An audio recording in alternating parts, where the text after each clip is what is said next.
अरे कुछ तो बोलिए, देखो क्या हुआ, नीचे पड़ी है। अरे देखो ना, अरे देखो क्या हुआ इसको। अरे ये इशारा कर रही है घर की तरफ।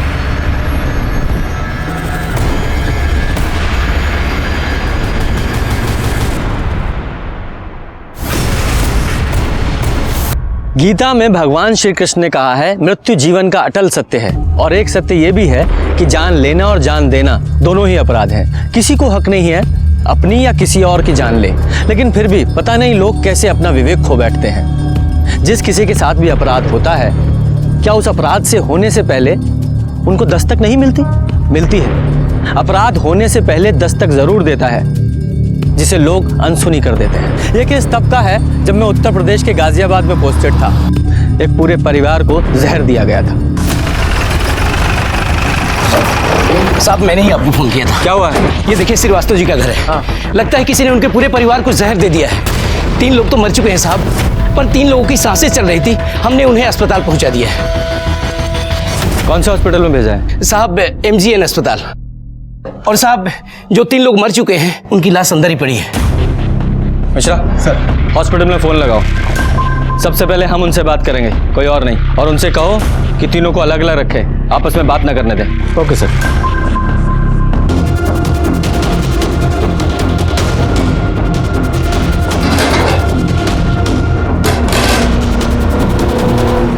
छह प्लेट। यादव, पूरा परिवार खाना खाने के लिए बैठा था, जिसमें से 3 की मौत हो गई और 3 हॉस्पिटल में। हो सकता है किसी को इस फैमिली से प्रॉब्लम हो, उसने बिरयानी में जहर मिलाया, इन लोगों को खिला दिया। मिश्रा सर, इस बिरयानी को फॉरेंसिक के लिए भेजो और देखो इसमें जहर है या नहीं, और जहर है तो कौन सा है। फोटोग्राफर बुलवाओ और फिंगरप्रिंट्स के लिए फॉरेंसिक वाले को। पूरे घर की तलाशी लो। Okay sir. यादव सर, आसपास के लोगों से पता करो, देखो कि क्या चल रहा था इस फैमिली में। सर।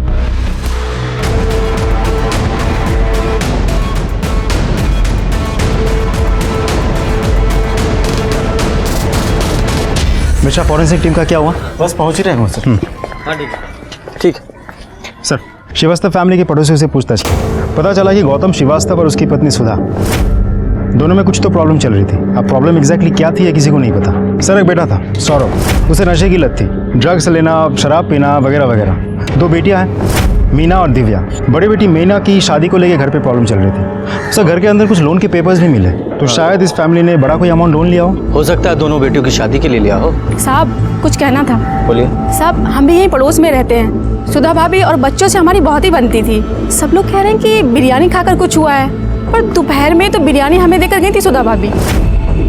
आप लोगों ने वो बिरयानी खाई? नहीं साहब, हम तो दोपहर का खाना खा चुके थे, तो हमने रात के खाने के लिए वो बिरयानी उठाकर फ्रिज में रख दी। अच्छा। मिश्रा सर, इनके साथ जाओ, बिरयानी कलेक्ट करो, उसे फॉरेंसिक के लिए भेजो। Okay sir. आइए मैडम।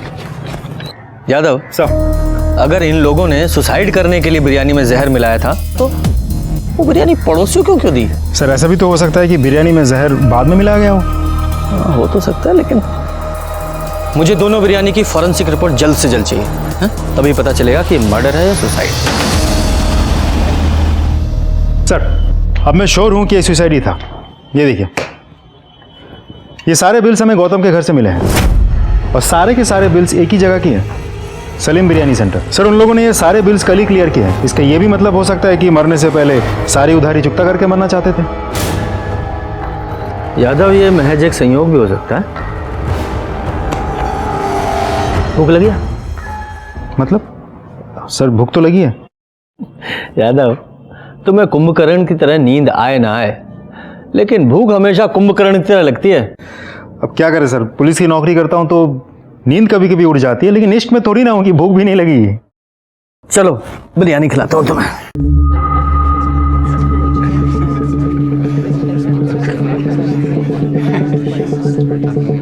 यादव सर, बिरयानी अच्छी थी ना? मजा आ गया। कितना हुआ? छोटू इनका 100 रुपये साहब। 100 रुपये साहब। ये लो। आपकी बिरयानी ना एकदम A1 है। माँ के हाथ की बिरयानी की याद आ गई। अन्नपूर्णा का अवतार है आपके यहाँ तो। शुक्रिया शुक्रिया। आपकी बिरयानी के चर्चे तो हर जगह चल रहे हैं जी। अरे पास में एक फैमिली रहती है ना, कौन सी? अरे वो श्रीवास्तव फैमिली। हाँ, श्रीवास्तव फैमिली। सुना है उनकी बिरयानी में जहर था। घर वाले बिरयानी का पार्सल आपके यहाँ से गया? हाँ? नहीं, ऐसा सुना है, मतलब वो बिरयानी तो आपके यहाँ से गई थी ना? देखो भाई साहब, यहाँ से रोज 200 पार्सल बिरयानी जाती है, अब कहाँ कहाँ याद रखेंगे। हाँ, ये बात भी सही है। हमारा ऑफिस यहीं पास में है। आप ऐसा कीजिए, एक पार्सल रोज हमारे लिए भिजवा दीजिए, एक खाता हमारा भी खोल लीजिए, महीने के आखिर में हिसाब कर दिया करेंगे। अरे भाई साहब, ये देखिए। हाँ, आप उधार नहीं देते हैं। देखो भाई साहब, हमारा एक उसूल है, बिरयानी खाओ, डकार लो, पैसे दो और रास्ता निकालो। अगर मैं सबको अगर ऐसे उधार देते रहूंगा तो एक दिन इस होटल को ताला लग जाएगा। ये भी सही कह रहे हैं आप। चलिए। अरे छोटू, 2 नंबर के टेबल का बिल बोल। सर, ये बिरयानी वाला हमसे झूठ क्यों बोल रहा था? श्रीवास्तव फैमिली को तो खूब उधार देता है। मतलब हो सकता है उस फैमिली से इसकी कोई पुरानी जान पहचान हो, और ये भी हो सकता है कि वो हमसे कुछ छुपा रहा हो। ये फॉरेंसिक रिपोर्ट कब आएगी? सर, कल सुबह तक रिपोर्ट आ जाएगी। आप excuse me sir. Hello, okay sir, hospital में सुधार, उसकी बेटियों को होश आ गया है।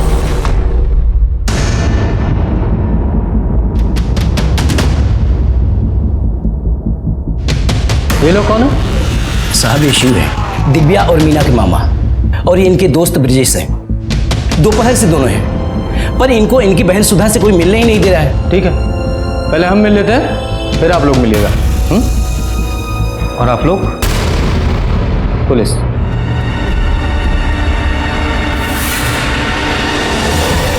अरे कोई कुछ बताता क्यों नहीं है? बोला ना आपको, सब ठीक है, आप टेंशन मत लीजिए। अरे डॉक्टर साहब, मेरे घर वाले कैसे? सर, आई थिंक सिविल कपड़े पहनने की वजह से हमें यहाँ पे पहचान नहीं पा रहा है। हम पुलिस डिपार्टमेंट से। पुलिस डिपार्टमेंट से? क्यों, कुछ हुआ है क्या? हाँ, मेरे पति, हाँ मेरे घर वाले, मेरे बच्चे सब ठीक तो है ना? शांत हो जाइए, सब ठीक है।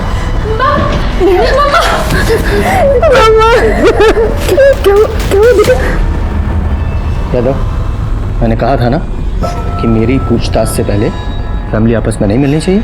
नशा मैंने बोला। साहब मैंने कहा था, पर ये हॉस्पिटल वैसा ही है, यहाँ सबकी अपनी मनमानी चलती है, कोई कुछ समझने को तैयार ही नहीं। आप कौन हैं? मैं इनकी बेटी मीना। बेटा, ये पुलिस वाले हैं। पुलिस? आप लोगों के घर में कोई टेंशन चल रही थी? नहीं तो फिर ये आत्महत्या का क्या नाटक है? ये सबने मिलकर प्लान किया था, या आप में से ही किसी एक ने सबको मारने के इस महान कार्य का बीड़ा अपने कंधों पे उठाया था? लेकिन साहब, हम आत्महत्या क्यों करेंगे? सर, ऐसा कुछ नहीं हुआ था। तो फिर आप लोगों के खाने में जहर कहाँ से आया? आप लोगों ने खुद से जहर खाया था या किसी ने खिलाया था आप लोगों को? भला हम जहर क्यों खाएंगे? शायद आपके सर पे बहुत लोन था इसलिए। लेकिन सर, वो लोन तो पापा ने अपने बिजनेस के लिए लिया था। तो शायद आपकी शादी की टेंशन होगी इसलिए। हमारी शादी की टेंशन होती तो हमारी पसंद।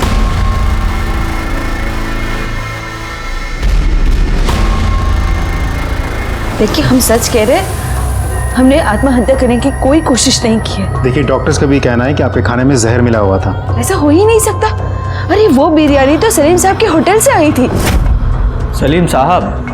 हमारा मतलब है सलीम के यहाँ से। ठीक है,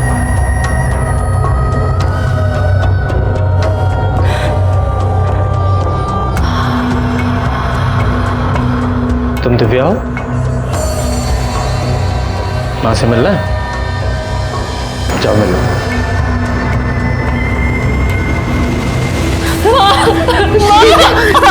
क्या हुआ बेटा? क्या बोले ने बोला पापा और वो ठीक तो है ना बेटा? क्या पागल हो गई है? क्या बोल रही है तू? हमको देख के आए।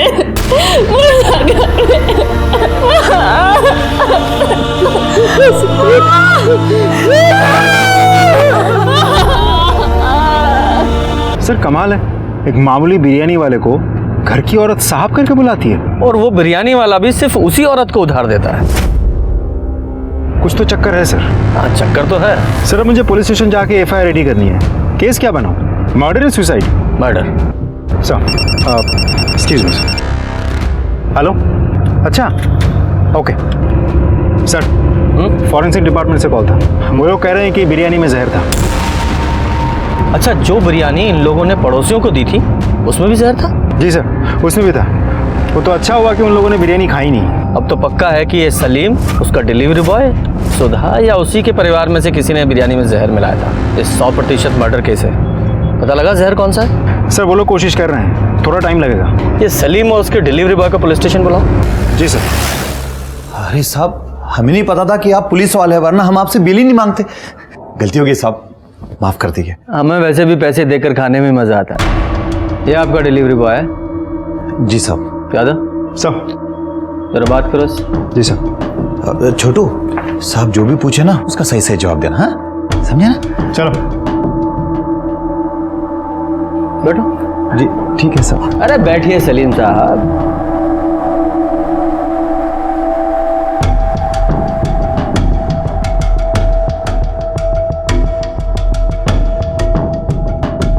ये लीजिए, पानी पीजिए। शुक्रिया साहब। भेजा समझते हैं आप सलीम साहब? जी बिल्कुल बिल्कुल। देखिए, हमारे भेजे में 73% पानी होता है, 73%। और जब शरीर में पानी की कमी हो जाती है तो ये भेजा उल्टी सीधी हरकतें करने लगता है ना? इसलिए पहले पानी पीजिए।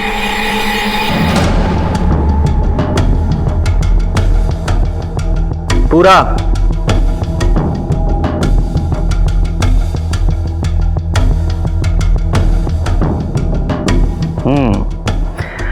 अब देखना कितने अच्छे से काम करेगा आपका भेजा। तो बताइए, जब आपकी दुकान में उधार नहीं दिया जाता तो सुधा श्रीवास्तव को कैसे उधार दिया जाता था? नहीं नहीं साहब, और किसी को उधार नहीं देते थे। वो बस भाभी जी के घर ही उधार खाता चलता था। ये भाभी जी कौन? सुधा भाभी। सिर्फ उन्हें क्यों? अरे साहब, किसी जरूरतमंद की मदद करना आजकल गुनाह हो गया है साहब। बहुत पुराने ताल्लुकात है उनसे। शोहर के कभी कभार पैसे आने में थोड़ी सी देर हो जाती थी, इसलिए हम उधार दे दिया करते थे। सब इसमें क्या बात होगी साहब? ये तो तुम बताओ, क्या बात हो गई? तुम्हारी कोई दुश्मनी थी? बिरयानी में जहर कैसे मिला दिया? मुझे नहीं पता साहब, मैं तो हमेशा की तरह पार्सल दरवाजे पे रख के घंटी बजा के वहाँ से चला आया। कितने बजे गए थे तुम? 1:40 के करीब साहब। इतने पक्के से याद है? वो डांट पड़ी थी ना साहब, तो याद तो रह गई। इधर अच्छा। यहाँ पास जाने के लिए तुझे 15 मिनट लगते हैं, बाकी का पार्सल तेरा अब्बा जाके देगा। नहीं साहब, मैं दूंगा ना। हाँ तो उठा और निकल। तुम्हें देरी क्यों हो गई थी? खाने में जहर मिला रहे थे क्या? अरे नहीं नहीं साहब, वो बस आते आते बस एक सुट्टा मार लिया था साहब। अच्छा एक बात बताओ, ये तुम्हारा मालिक सलीम ये हमेशा ऐसे ही गुस्से में रहता है? नहीं साहब, जब पहले भाभी जी वो सुधा भाभी आती थी ऑर्डर देने, तब सलीम भाई को इतना गुस्सा नहीं आता था। सलीम जी, सुधा जी आप कैसे हैं आप? बहुत अच्छे, आप कैसी हैं? अरे छोटू, अरे कब से टेबल घिस रहा है? हाँ, ये तुम्हारी किस्मत नहीं जो चमक जाएगी। जाओ जाओ अंदर जाके काम करो, जाओ। अच्छा सुनिए, आज रात के खाने के लिए आप बिरयानी भिजवा दीजिएगा, और उसके लिए ना पैसे दे रहे हैं, और बाकी के पैसे ना हम बाद में भिजवा देंगे। क्या कर रहे हैं आप?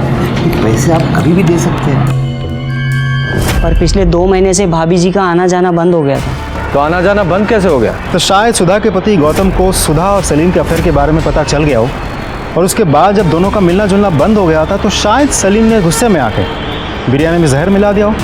या फिर ऐसा भी हो सकता है कि सारा कांड सुधा ने किया हो, क्योंकि डॉक्टर के मुताबिक सुधा के शरीर में जहर कम था, क्योंकि सुधा ने बिरयानी बहुत कम खाई थी।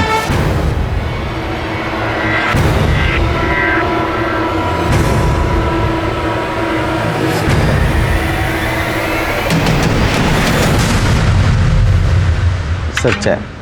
सिर्फ चाय? अगली बार जब भी चाय लेकर आओ, चाय के साथ एक गिलास पानी होना चाहिए। चाय पीने से पहले एक गिलास पानी पीने से कभी एसिडिटी नहीं होती, समझे? जाओ पानी लेकर आओ। सॉरी सर, तुरंत लाता हूं। Sir, forensic report. एक और न्यूज़ है सर। हाँ। हॉस्पिटल में किसी ने सुधा को मारने की कोशिश की। क्या? कैसे? सर सुधा को ग्लूकोज चढ़ाया जा रहा था। किसी ने उसकी स्पीड बढ़ा दी। स्पीड इतनी ज़्यादा बढ़ गई थी कि उसके नर्व्स डैमेज हो सकते थे, और इसकी वजह से उसको हार्ट अटैक भी आ सकता था। वो तो सही टाइम पे नर्स आ गई और उसने उसको बचा लिया। हॉस्पिटल में और कौन कौन था? सर मीना और दिव्या, लेकिन उन दोनों को भी नींद की दवाई देके सुलाया गया था। सर शिव और उसका दोस्त ब्रिजेश वो दोनों वेटिंग एरिया में थे। सुधा को दोबारा मारने की कोशिश कौन कर सकता है?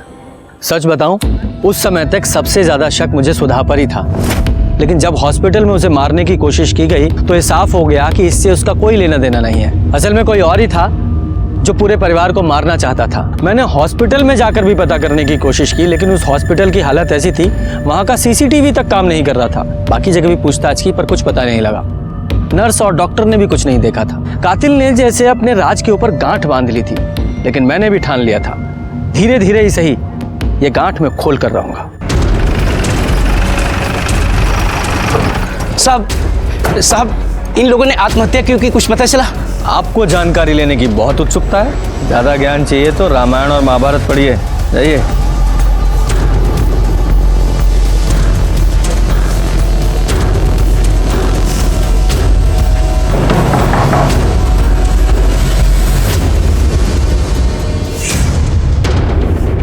माफ कीजिए, मुझे पता है ये सही समय नहीं है, लेकिन मुझे आपसे कुछ सवाल करना है। उस दिन सलीम का डिलीवरी बॉय बिरयानी बाहर ही रख के चला गया था ना? बाकी घर के लोग कहाँ थे? हम और मीना किचन में थे।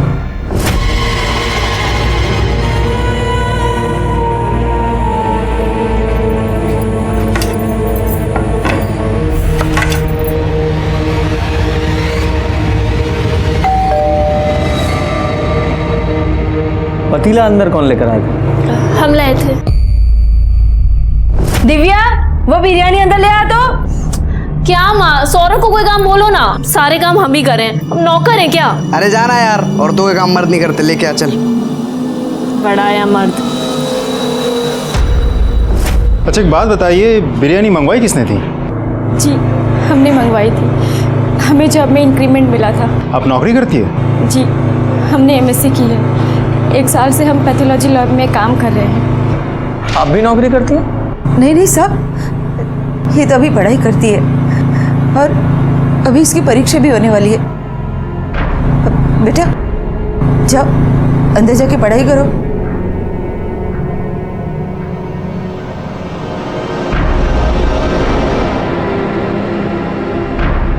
ब्रजेश, ब्रजेश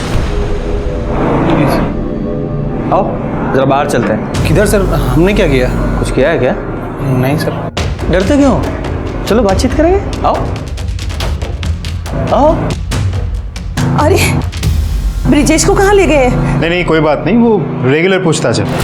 अरे भाई 2 चाय दो, और चाय से पहले थोड़ा पानी पिलाओ। हाँ तो बताओ, कब से जानते हो दिव्या को? क्या हुआ? अरे भाई प्रेम का वर्णन तो रामायण और महाभारत में भी है, ये छुपाए नहीं छुपता। और जिस तरह से तुम दिव्या को देखते हो, साफ पता चलता है उसे मन में चाहते हो, है ना? चाय गिलास भर के देना। क्यों ब्रजेश?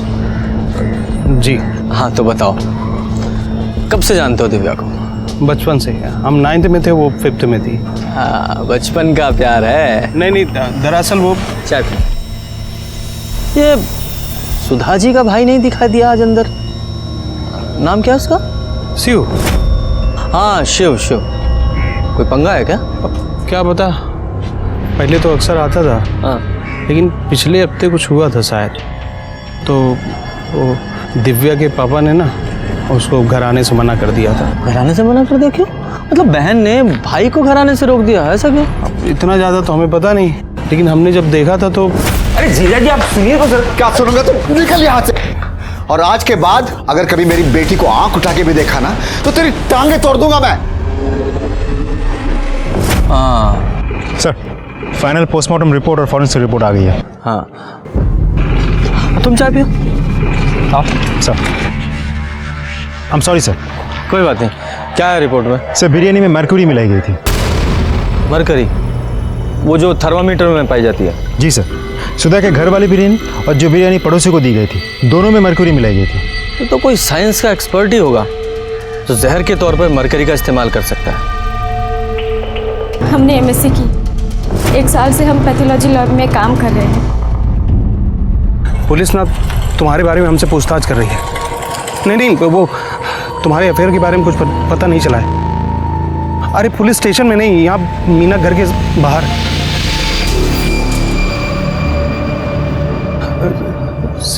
शिव से बात कर रहे थे, अपनी दीदी को लेके बहुत परेशान है, बस इसीलिए।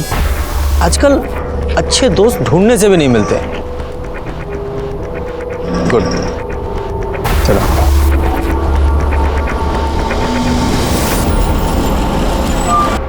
सर, मैंने फॉरेंसिक डिपार्टमेंट से पूछा, इतने लोगों को मारने के लिए कम से कम 150 से 200 ml मर्क्यूरी की ज़रूरत पड़ती है, और आमतौर पे एक थर्मोमीटर में करीब 5 ml मर्क्यूरी होती है। इसका ये मतलब निकला कि कम से कम 35 से 40 थर्मोमीटर तोड़ के मर्क्यूरी निकाली गई होगी। यादव, ये मीना की लैब में पता करो और वहाँ के थर्मोमीटर का स्टॉक भी चेक करो। सारे केमिस्ट पे भी पता करो कि एक साथ इतने थर्मोमीटर किसने खरीदे। जितने भी सीसीटीवी हैं सबकी फुटेज चेक कराओ। वैसे मर्क्यूरी को खाने में मिलाकर मारने का आइडिया बहुत यूनिक है ना? वो तो है सर।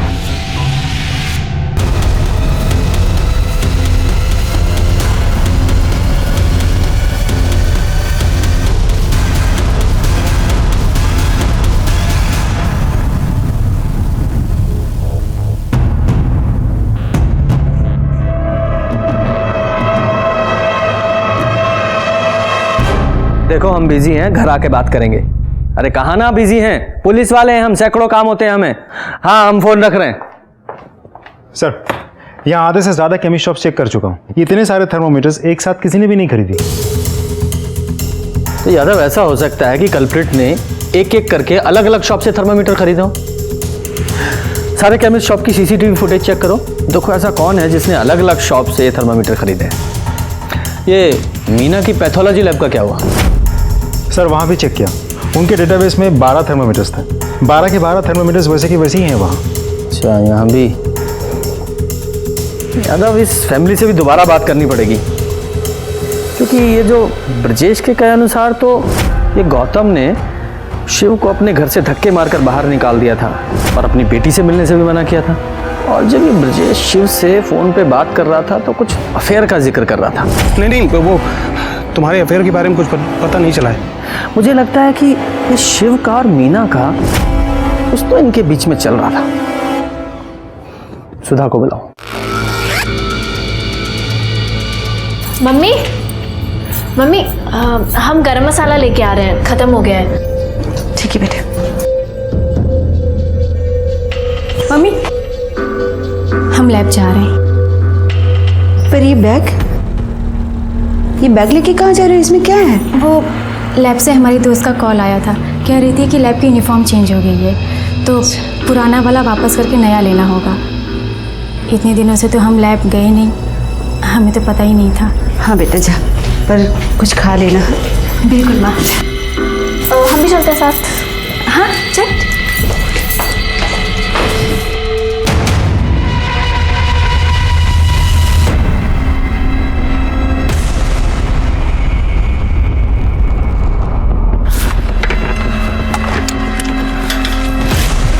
ये पकड़ो। हाँ, और फरीदाबाद चले जाओ, हमारे घर में आराम से रहो। यार, हमें ये सब चीज़ें ठीक नहीं लग रहा है। हम दीदी से अभी भी बात कर सकते हैं ना। जीजा जी, दादी और सौरभ को प्रॉब्लम थी, अब तो वो रहे नहीं। अब क्या दिक्कत है? मतलब ये सब तुमने? अरे नहीं, मैंने नहीं किया। ये सब में मेरा कोई हाथ नहीं है। अगर करते ना तब भी हम तुम्हारी मदद करते। अब एक काम करो, जल्दी करो, वो आने वाली होगी, तुम लोग को जल्दी यहाँ से निकलना है।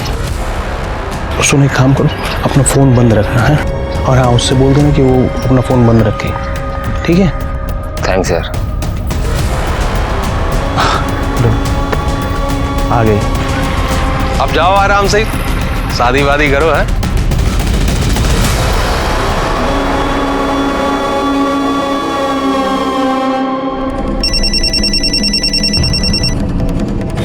हेलो, ठीक है, हम अभी आते हैं। क्या छुपा रही हैं आप हमसे? ओह, माफ कीजिए, पहले पानी पी लीजिए, फिर आराम से बात करेंगे। तो बताइए, क्या प्रॉब्लम थी आपके पति को आपके भाई से? कुछ खास नहीं था। कुछ खास नहीं था, लेकिन मामा का भांजी के साथ अफेयर कोई आम बात भी नहीं होती।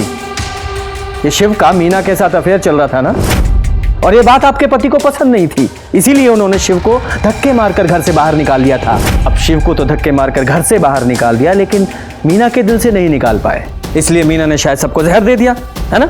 नहीं, ये सब कुछ गलत है। देखिए, बच्चे लाख गलती करे पर माँ झूठ बोलती हुई अच्छी नहीं लगती। ये शिव का और मीना का अफेयर चल रहा है ना। हम अपनी दोनों बेटियों की कसम खा के कहते हैं, मीना का शिव के साथ कोई चक्कर नहीं था, कोई चक्कर नहीं था। आप जा सकते हैं। और ये मीना कहाँ है? वो तो काम पर गई है, अब सारा बोझ उसी के कंधों पर तो है।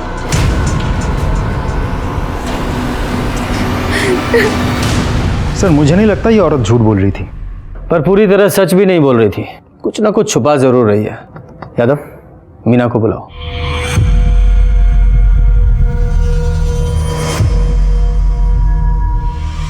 हेलो सर, मीना का फोन स्विच ऑफ है।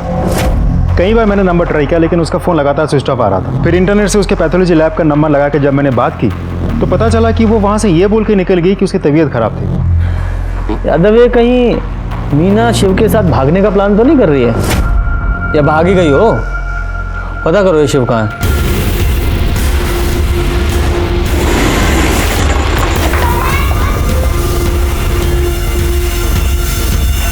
ताला लगा है। अरे भाई साहब सुनिए ना। जी साहब। ये शिव कहाँ है? करीब 2-3 घंटे पहले यहाँ से निकला था साहब, शायद जल्दी में था। सामान वामान साथ में लेके गया है क्या? हाँ साहब, एक छोटा बैग था शायद। हाँ यादव, बोलो। सर, शिव भी गायब है, उसे घर पे तो ताला लगा हुआ है। हाँ, दोनों साथ में ही होंगे। और अब तो मुझे पक्का यकीन है कि इन दोनों ने ही मिलकर खाने में जहर मिलाया था। यादव, ये शिव की घर की तलाशी का सर्च वारंट निकलवाओ।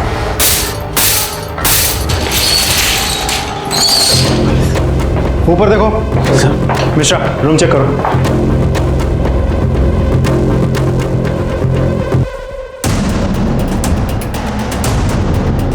सर, ये 3 थर्मामीटर मिले।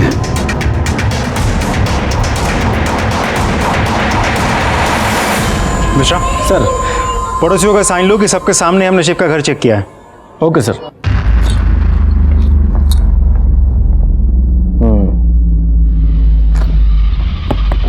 यादव, मेरा शक सही है, ये सब कुछ शिव ने ही किया है। उसी ने पूरी फैमिली को जहर दिया है। शिव और मीना एक दूसरे से प्यार करते हैं और गौतम इस सब के खिलाफ था, क्योंकि शिव मीना का सगा मामा है। इसका मतलब सुधा ने हमसे झूठ बोला। हम अपनी दोनों बेटियों की कसम खा के कहते हैं, मीना का शिव के साथ कोई चक्कर नहीं था। दादा, एक काम करो, सिविल ड्रेस में एक लेडी ऑफिसर को सुधा के घर के सामने तैनात करो और शिव और मीना की फोटो सर्कुलेट करो। अगर ये दोनों बाहर भागे हैं तो टोल जरूर क्रॉस करेंगे। हाँ, ब्रजेश को बुलाओ, उसे शायद पता हो कि ये दोनों कहाँ।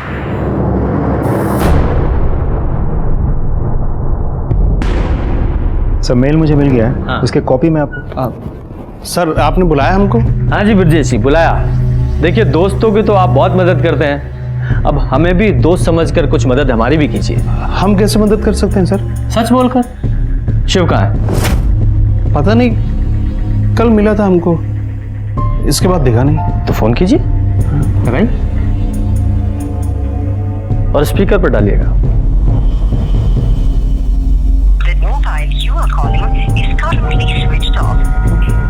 बंद आ रहा है। जानता हूं, क्योंकि वो मीना के साथ है। मीना और शिव का अफेयर कब से चल रहा है?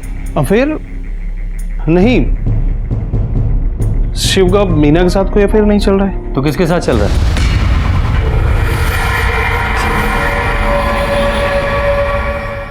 देख ब्रजेश, ऐसा है कि सर को ना प्यार से बात करने की आदत है, बड़ी अच्छी अच्छी ज्ञान की बातें करने की आदत है, और हाथ पैर तोड़ने की जो ड्यूटी है ना वो सर ने मुझे दे रखी है। जो कुछ भी जानता है सच सच बता दे, वरना तेरे हलक में हाथ डाल के ना मैं सच निकाल लूंगा। समझ में आया? ये सच बोल रहा है। मीना घर वापस आ गई है। शिव और मीना का शायद कोई अफेयर भी नहीं है। तो फिर किसके साथ है? ब्रजेश, ये शिव का दिव्या के साथ अफेयर है? जी।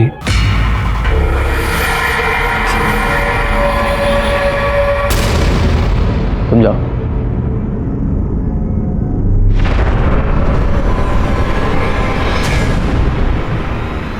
यादव सर। इस सुधा और मीना को बुलाओ। जी सर। जब भी कभी समाज के नियमों से बनाई गई लक्ष्मण रेखा लांघी जाती है, कोई ना कोई अपराध जरूर होता है। दिव्या ने अपने सगे मामा से प्यार किया था और उनके इस रिश्ते को उनका समाज कभी स्वीकार नहीं कर सकता था।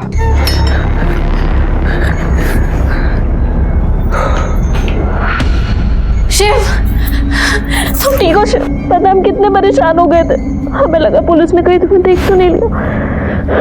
हेलमेट पहन के गए थे कि कोई हमें ना देखे। खाना लेके आए, खा लो। I love you Shiv. Divya ये सही नहीं है। हमें तुम्हारे घर वालों को जाके सब कुछ सच सच बता देना चाहिए। क्या बता देंगे? हाँ, कि तुमने हमारे प्यार के लिए हमारी दादी, पापा और भाई को जहर दे दिया। पुत्र को अपना। देखो शिव, देखो हम जानते हैं हमारा साथ ज्यादा दिन के लिए नहीं है, एक ना एक दिन पुलिस हमें पकड़ लेगी। पर शिव, हम जितने दिन साथ हैं, हम सिर्फ तुम्हें प्यार करना चाहते हैं, बहुत प्यार। पागल हो गई हो? हाँ, हम पागल हो गए। पर अगर प्यार में पागल नहीं हुए तो खाक प्यार किया। खाना खा लो। हमने आपसे कोई झूठ नहीं बोला। आपने हमसे पूछा कि मीना का शिव के साथ कुछ चल रहा है, तो हमने कहा नहीं। अगर आपने दिव्या के बारे में पूछा होता तो उसका जवाब कुछ और होता। हम 2 बहनें थी। हमारे माँ बाप ने बहुत व्रत उपवास किए, बहुत मन्नतें मांगी, तब जाके उन्हें बेटा हुआ, Shiv. I love you Shiv. हम तुम्हारे बिना एक मिनट नहीं रह सकते। शिव! शिव, तुम्हें शर्म नाम की कोई चीज है कि नहीं? अरे ये तुम्हारी भांजी है। मम्मी प्लीज, आप शिव को कुछ मत कहिए। हम उससे प्यार करते हैं और शादी करना चाहते हैं। तुझे कोई लाज शर्म नाम की चीज है कि नहीं? ये क्या अनाप शनाप बक रही है तू? अरे ये तेरा मामा है, वो भी सगा। और हमारे पति को जब पता चला तो तुमको जरा सी भी शर्म नहीं आई अपनी ही सगी भांजी के साथ ऐसा करते हुए? जीजा जी, हमने कुछ नहीं किए। दिव्या हमसे प्यार करती है और हमें भी इसमें कुछ गलत नहीं लगता। अरे तुम तो आज भी ही गलत हो, तो तुमको गलत क्या लगेगा इसमें?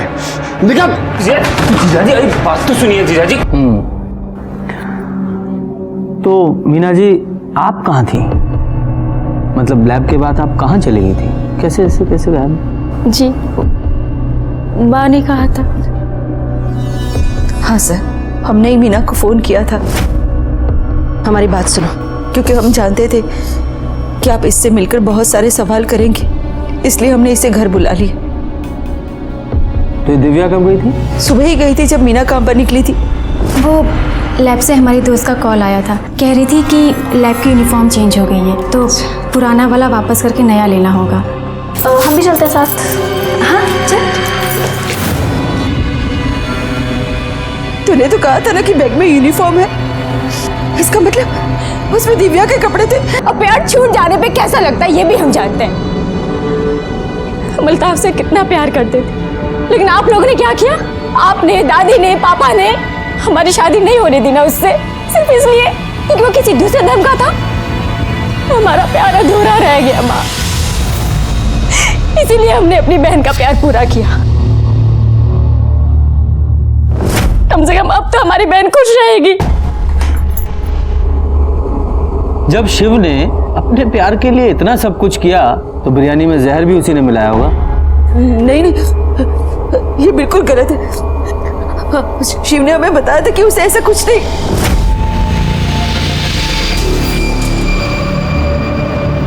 शिव, दीदी, हम जानते कि पुलिस हमारे बारे में पूछताछ कर रही है, लेकिन हम आपके सर की कसम खा के कहते हमने कुछ नहीं किया दीदी। हम जानते हैं, पर भगवान के लिए तुम हम सबसे दूर रहो। तुम्हारे और दिव्या के बारे में अगर लोगों को पता चल गया ना, तो बहुत बदनामी होगी। अगर शिव ने नहीं किया तो दिव्या ने किया होगा। दिव्या ने बिरयानी में जहर मिलाया, दोनों की मिली भगत थी, दोनों ने पूरी फैमिली का मर्डर प्लान किया था।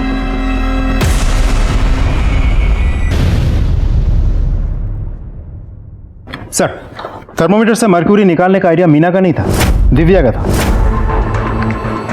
उसी ने खाने में मरकुरी मिलाई। मैं आपको फुटेज दिखाता हूँ। ये देखिए सर, ये दूसरी, फिर ये फुटेज।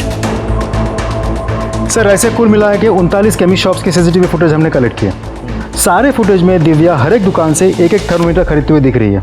उसने एक एक दिन करके एक एक थर्मोमीटर खरीदी, उन सबको तोड़ा और बिरयानी में मरकुरी मिला दी। सर फरीदाबाद में एक मर्डर हुआ है, विक्टिम की फोटो सर्कुलेट की है वहां की पुलिस ने। शिव जैसा लग रहा है सर, ये देखिए। हाँ सर, ये तो शिव ही है। राइट।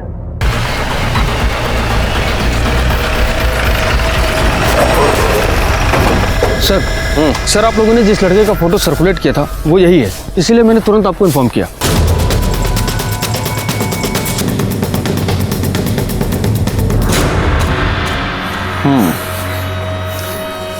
इसे यहाँ नहीं मारा गया है, बल्कि मारने के बाद यहाँ लाके डंप कर दिया है। किसने मारा होगा इसे? शायद दिव्या। हो सकता है शिव को ये बात पता चल गई थी कि दिव्या ने ये बिरयानी में मरकुरी मिलाई है। हाँ, इसकी वजह से शिव ने दिव्या को छोड़ना चाहा और गुस्से में आके दिव्या ने शिव को मार दिया और बॉडी को यहाँ डंप कर दी उसने।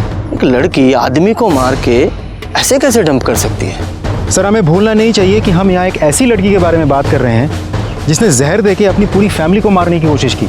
उसके लिए तो कुछ भी पॉसिबल है सर। दिव्या और ये दोनों भागकर यहाँ आए थे, तो हो सकता है सुधा जी का कोई घर यहाँ हो या कोई रिश्तेदार हो।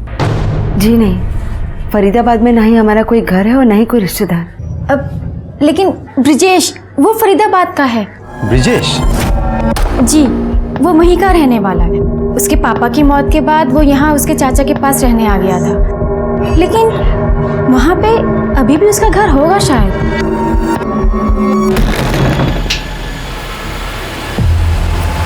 ब्रिजेश कहाँ है? बाहर गया है कहीं।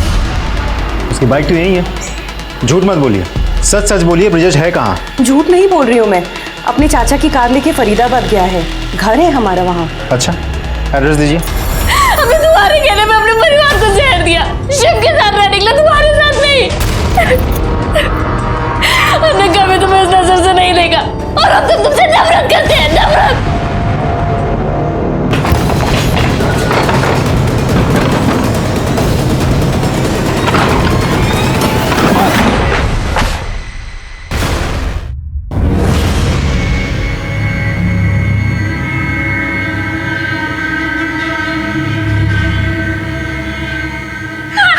मदद की है तुम्हारी? तुमको अपने परिवार को मारना था, हमने आइडिया देना वो बिरयानी में मरकरी मिलाने का। अरे आइडिया नहीं, हमने खुद अपने हाथों से बिरयानी में मरकरी मिलाई थी। हम तो शिव से प्यार करते हैं और हमेशा करते रहेंगे। लेके जाओ इसे।